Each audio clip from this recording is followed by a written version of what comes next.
Zvakwana. Maybe next year muchatoda ndiri kutoshatsawo Baba ndanga ndiri nenyati baba. I was gonna say ndafara nakuona wangu wasadzisa zviroto zvangu. It's something I never thought of kuti rimwe zuva ndichamuka ndiri father. Kupenga hakuridzirwe bhero membero dzangu dzazove pedo muchandishambadza kunge zigo tichakudanai kumabiko Giza une chikonzero chine musoro chiri pamurayiro wenyika ino kuti usatora Joy. Haana ngatimuomberere maoko haatorina haana chikonzero. Ko Joy unacho here chikonzero? Wonderful. Vati kwai tatononokerwa vari kunzwa kuda. Uri kunzwa sei Gilbert? Ndiri kunzwa kusununguka. Iwai? Ndine mudzimai wangu. Handigoni kuzviexplaina because ndikada kuzviexplaina ndotoguma ndakutochema zvapo. Because zvikutoikuitika vacho aishi ropa rokumhanya-mhanya. Ko Joy uri kunzwa sei? Tarisa munhu mumaziso. Ndiri kunzwa kufara kuva nemudiwa wangu zuva ranhasi. Wonderful. Watopedza? Ko ropa riri kudi? Riri kumhanya-mhanya. Vemeti hanzi ropa riri kumhanya-mhanya. Muri nemuri dzoko. Inini kune mudzimai wangu ndine mashoko andingada kuti nditsanangure kuti anzwisise zviri pakati pemwoyo wangu zvekuti nhasi ndoda kumuprovha kuti zvazvandai kutaurira kuti mudiwa wangu dai zvainzi mwoyo. Tarisa munhu mumaziso mboni ndemonde. Okay. Kuti mudiwa wangu zviya zvandaitaura kuti dai zvainzi mwoyo waivhurwa waiona kuti chokwadi inini ndinokuda nemwoyo wese. Saka nhasi ndichada kumbodzorodza zvakare mashoko aya panguva yakaita seinei. Ndinotenda. Sekutaura kwatakaita kubva pakutanga kuti ndichakuda kusvika muguva. Kuti ndichakuda kusvika muguva. Handiteereri zvinotaura vanhu. Ndoita zvinoda iwe mudiwa wangu.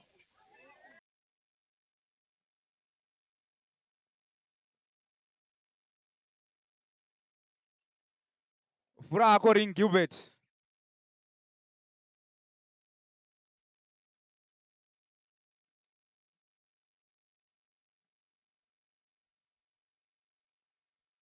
Wonderful. Iri sei ring? Ring indarama.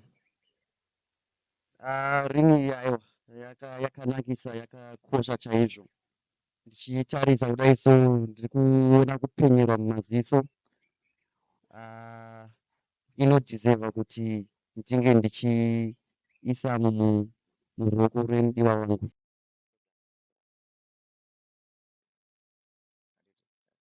Regai tiwitnesse Gilbert achipfekedza Joy ring.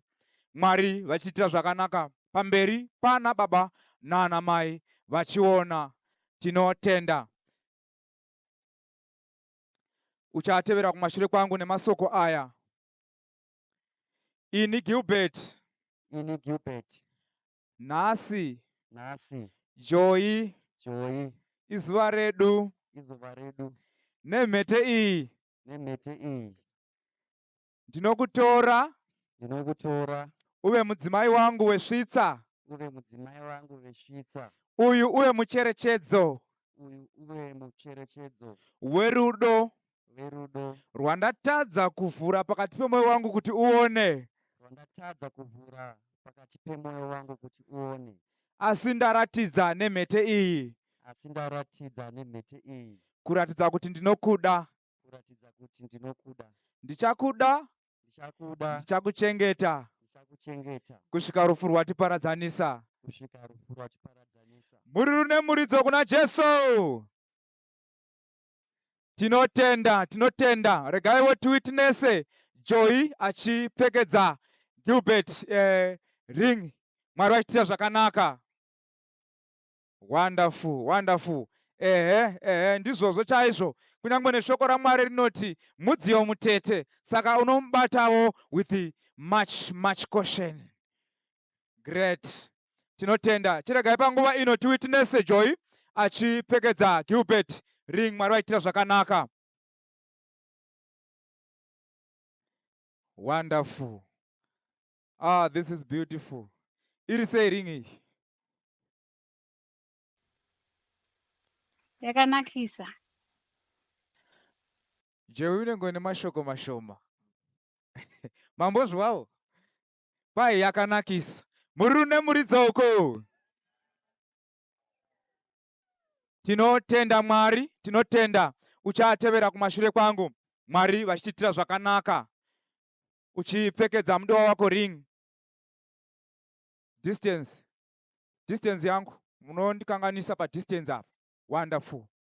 Wonderful. Tinotenda. Great. Pfekedza ako Gilbert ring.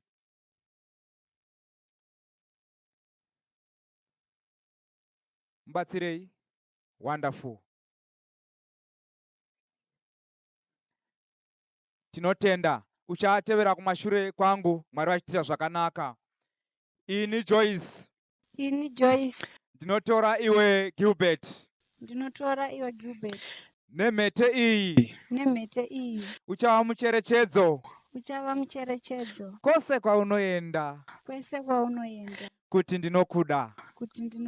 Uye ndichakuchengeta. Tichachengetana. Kubva zvino.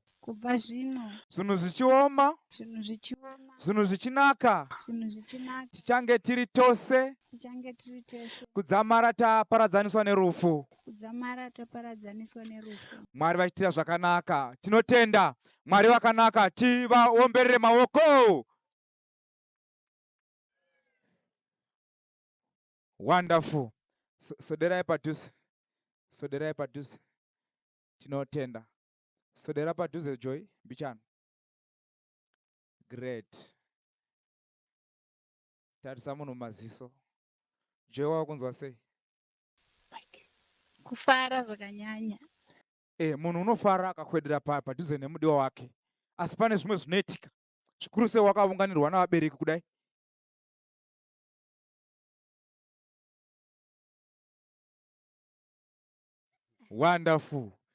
Wonderful. Joy anobva apererwa nemashoko. Nyati, muri kunzwa sei? Inini ndiri kunzwa kufara. Tarisai munhu maziso Nyati. Munhu ndewenyu. Ndinotenda. Inini ndiri kunzwa kufara. Ndinotenda. Inini ndiri kunzwa kufara zvisingaiti. Zuva iri kairi mukati melife yangu izuva rakatikoshera. Izuva rekuti chichava chirangaridzo narini. Handina mashoko akawanda. And I don't know how much do I explain kune mudiwa wangu kuti ndirombomuda sei. Handizivi ndotsanangura sei. Ndinongotenda zvikuru nekuti wakanditendera kuti inini ndinge ndichikupawo mwoyo wangu iwe uchindipawo mwoyo wako. Wakanditendera kuti ndipindewo mulife mako, ukatendera kuti mwoyo wako upinde mulife mangu. Saka ndinoda kutenda zvikuru nekuda kwaunondiita ndichiti inini aiwa ndinokudawo mudiwa wangu. Muri rune muridzoko. Iye wainda nepi Joy? Nyati vanodete mbava. Wainda nepi? Soderai padhuze. Soderai zvakare. Joy social distance. Uri kunzwa sei? uri kunzwa sei? Kufara zvakanyanyisa. Nyati musanya kudzvanya namaoko. Mudziyo mutete. Mudziyo mutete nyati. Tinotenda. Tinoda kuti panguva ino vangotipa chidimbu cherudo rwavanopanana mubedroom mavo. Handiti ndizvo here? Ehe. Mubedroom mavo. Saka panguva ino nyati.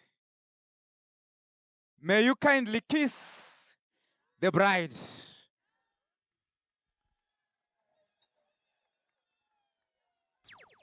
Wonderful. Kana uchida kukotamira, kana uchida kudini, nokuti dzimwe nguva haiti dzinosiyana, ita zvaunogona ipapo. Famba famba mukomana, handina nguva. Ndiri kumashure kwenguva.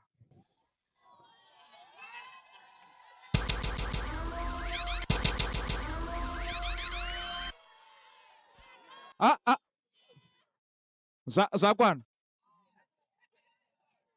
Zvakwana here hama dzangu? Zvakwana?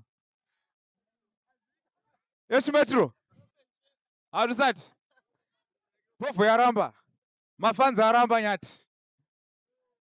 Mafanza aramba. May you kiss the bride.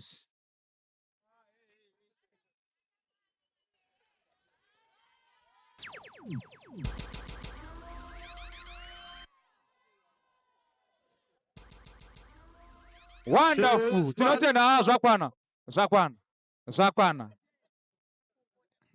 Zvakwana. Zvakwana. Joy, chingopa nyati highlights.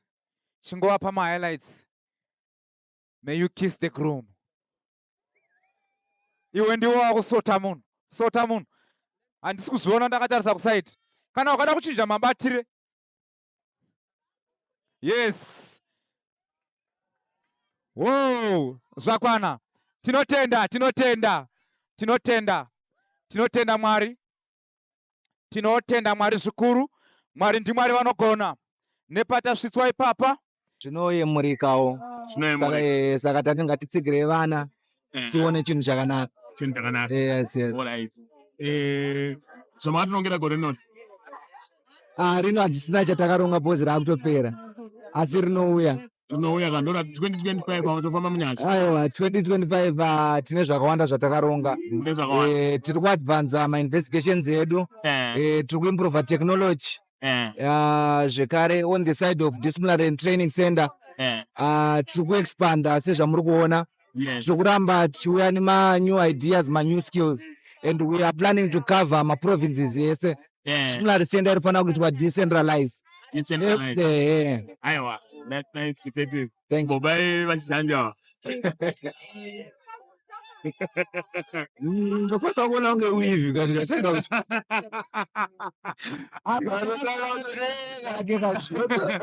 Nachisola tuze nendebutoni. extension. Yes, uri same chat. Ndiri bomdara muri sei? So vakomana nemusikana vaita zvinhu zvakanaka. Isusu tiri vakuru but tiri kutodzidzawo. Maybe next year muchatoda nini tiri kutochatawo. Hazina Kingsola ndichate but this is good man. We Yo uchati. Inini hatichati but iye anokwanisa kuchata. Iye anokwanisa kuchata. Aiwa, bo nice. Alright, iripo. Mukoma Prince Chigwida. A man who does not need introduction. Yes, today. So, two chorus. One chorus. Yeah, my hit song and you two. Okay. So nichatanga na ndireverere. Baba nzira yacho ine mafeso neminzwa anchasiva pekubata zimwe ndidzodzi hama dzamakati pamambo avana rudo zuva nezuva ugarotaura mashoko anotsimba mashoko anorema then itwadati matsimba godo ere godo kuvengana nekuvengana nyika yazara godo ere Godo kuengana nekufokaza. zigo. And then the other one is Saka, then the other one, Matsimba. Ndikafunga matsimba, pose panda kapinda, moyo wangu no tsimba. Ndikafunga matsimba, pose panda kapinda, moyo wangu no tsimba. Prince Chigwida. Yes. Yeah. Are So, you I'm a Wixarbo. Huh? Mauxari Aribozo good. better bet. Very, What, very good. what are you promising us for 2025? 2025, it's a new look. New look. New look. New look as Kana, you know, kana tichangouya, right? Yes. Tinodzidza zvakawanda mukuuya muindustry. So now we are now settled and we want to deliver and give people the direction, the exact direction yatodaenda nayo. Saka ndo inenge ichinzi the new look. Saka inenge ichibatanidza new album ra 2024 plus the new things that we are going to implement.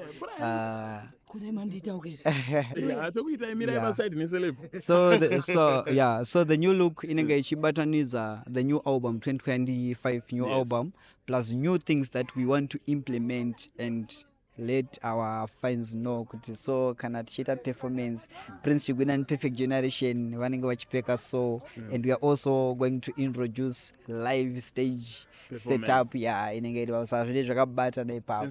That's the project. When are you going to come to podcast? Certain gospel artist akauya. Tiri kuuya ukoko. Ma gospel artists hamudi kuuya. No, we are coming. You know, festive season. Tatingoriwo busy on shows here and there, but obviously havana chinotadza kuya ku podcast baba. And I see you as part of the bridal team yeNyati family. Yes. Baba ndanga ndiri neNyati baba. I was gonna say ndafara nakuona wangu.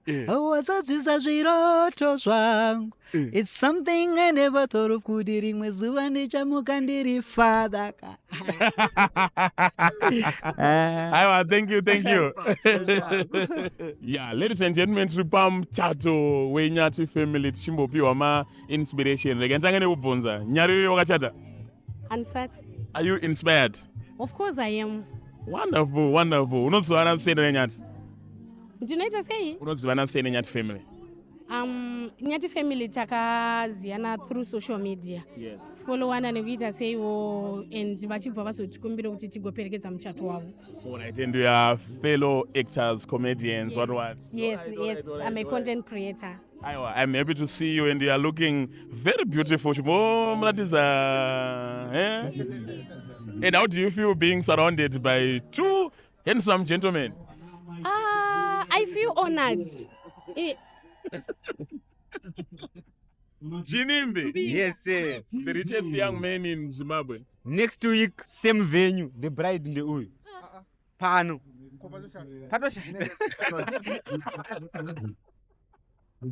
Guys, I'm so excited. I'm so happy for the Nyati family. I've known Nyati family since their page rangarine 20,000 followers. Up to today, we're talking of 1 million. Yes. And I was so honored. And I knew very well the way we communicate by Facebook. I told him one day, if you're gonna get married, definitely I'll be part of the bridal team. Right now it's a Sunday. I was supposed to be in church, but right now I sacrifice and say, let me come here and support the Nyati family. How was the Dubai trip? The Dubai trip wasn't good. Of course, Zigo, you can't relate because it's for the rich and famous.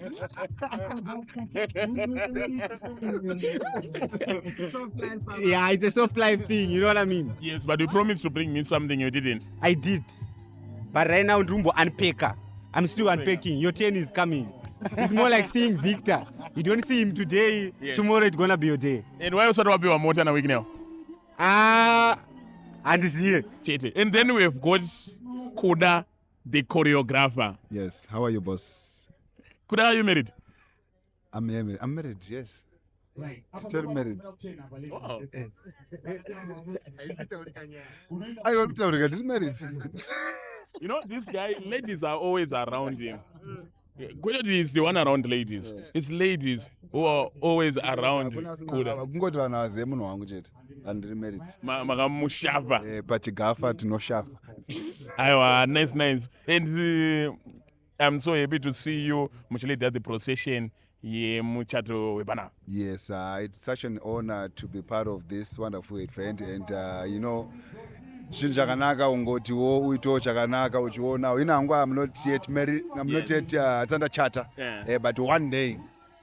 Ndaona muri kuRwanda. Yes. Kutamba kunotoendesa muri kuRwanda. Unoendesa kuRwanda, I've been to Rwanda, I've been to China, Dubai, I've been to UK, and if it goes well, next year my one. And I've only been to South Africa only. Iziko notravel iwewe. Saka munhu asikagonotamba kada seni. Ndokwanisa kuita zvetiwo kana pamuchato wangu ndikanzi nditambe, you can train me ndikatosvikawo pari nani. As long as you can walk, you can dance. I can make you dance. You really don't need a special talent. I will make you dance.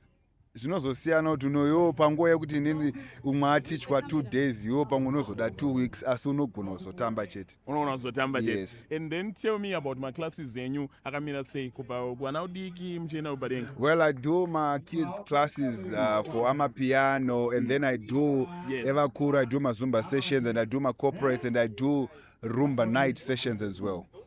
All right. And my weddings. For fitness. I do fitness, it is Zumba, and I'm also a personal trainer, certified personal trainer. Certified trainer. Yes. All right. Because zvekunzanzi kukhudza glutes, what was varume muZimbabwe vakudawo zvekukudza. Kujimu tinotopa masession, kutori nesession inoenderana nezvozvo kuti kana uchida, but vari varume handizozoti vanoda kuzoita sei manje. All right. Ndababata. Aiwa, thank you so much. Thank you so much, Sigo. God. Kana wakagara paside neyellow bone kana munhu mutsvuku ita kuti you are the light of the world. Kana asina kutsvuka saMC ita kuti darkness shall not prevail. Ukaona unga nemusoro muhombe ita kuti you shall be the head and not the tail. Ukaona ungari very slim akaonda ita kuti dry bones shall live again. Ukaona unge mugiant mukobvu ita kuti out of your belly. Tinotenda. Right. So as I was coming kuno ndasangana nemurume anonzi Tinashe Mugabe. Ameno kana muchimuziya. Ndikati ndinoenda kumuchato wababa namai Nyati. Zvikanzi ndine message yauda kuti usvitse kuna Gilbert. Saka ndichaisvitsa yakadaro. Gilbert, anzi naTinashe Mugabe. This beautiful bride sitting beside you is now excluded from Mujolo and Mashurugi issues. The probability that she is now your wife is 99.9%. Muchishona baba tiri kuti mudzimai uyu ava wenyu. Pane wera nemudzimai wake ndisandadedza faith speaker. Anyone that is married? And now happily married. Now got married.